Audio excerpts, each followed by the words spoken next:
Pondé, qual o peso dessas cartas e da assinatura das autoridades nesse momento político que nós estamos enfrentando? Eu acho que o peso tem a ver com o que o entrevistado falava da presença da sociedade civil organizada, né? Tem uma importância também por conta de que depois da reunião dos embaixadores, lá que o Bolsonaro fez aquele papelão, muitas organizações sentiram que tinha que dar algum tipo de resposta organizada, inclusive os empresários e tal, muitos deles que estavam ao lado do Bolsonaro em 18.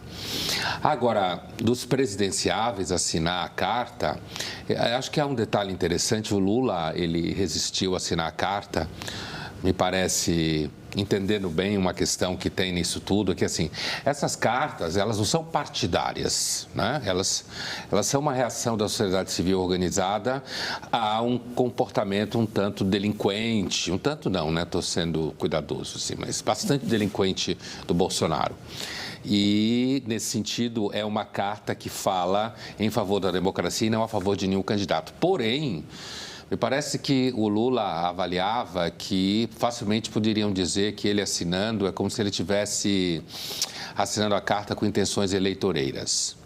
E é possível alguém fazer uma avaliação, uma análise como essa, porque em 77 a gente vivia numa ditadura e não havia então uma eleição polarizada.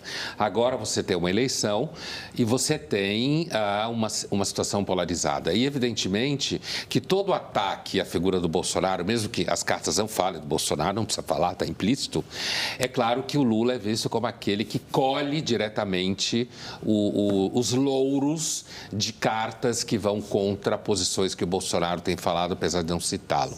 Então, ele resistiu um tanto, mas parece que a equipe disse a ele que ele não podia ficar de fora e eu acho que, de fato, nenhum deles podia.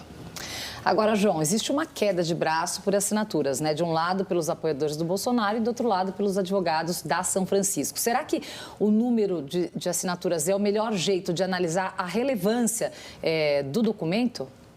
Olha, é claro que você faz uma carta e você quer colocar essa carta para a sociedade com muito respaldo. Então, você busca assinaturas de figuras importantes, ilustres, etc. Agora, é bobagem esse negócio de briga, quem assina mais, qual a carta que vai ter mais signatários. Eu quero fazer duas observações. Primeiro, concordar com o Condé e dizer o seguinte, em 77, eu estava lá, hein? Estava lá no dia da carta, lá com o professor Gofredo e todos os alunos da São Francisco. 77 era uma coisa de você claramente dar um alerta, um brado contra a ditadura militar e lutar por liberdade. Hoje, essas cartas, ou pelo menos a carta da Faculdade de Direito, é quase como um grilo falante. É um pouquinho de consciência para dizer para as pessoas, olha, a democracia é um bem muito importante. Esses princípios devem ser preservados. E se você lê o texto da carta, é exatamente isso. Qualquer cidadão que é a favor da democracia, e eu espero que a maioria das pessoas o sejam, pode assinar essa carta. Aí, inclusive, a minha divergência dessa segunda carta feita pela OAB. Não é? Primeiro é o seguinte, o advogado não existe se não houver democracia. Isso é básico da profissão. Não é? Não precisa você reafirmar isso.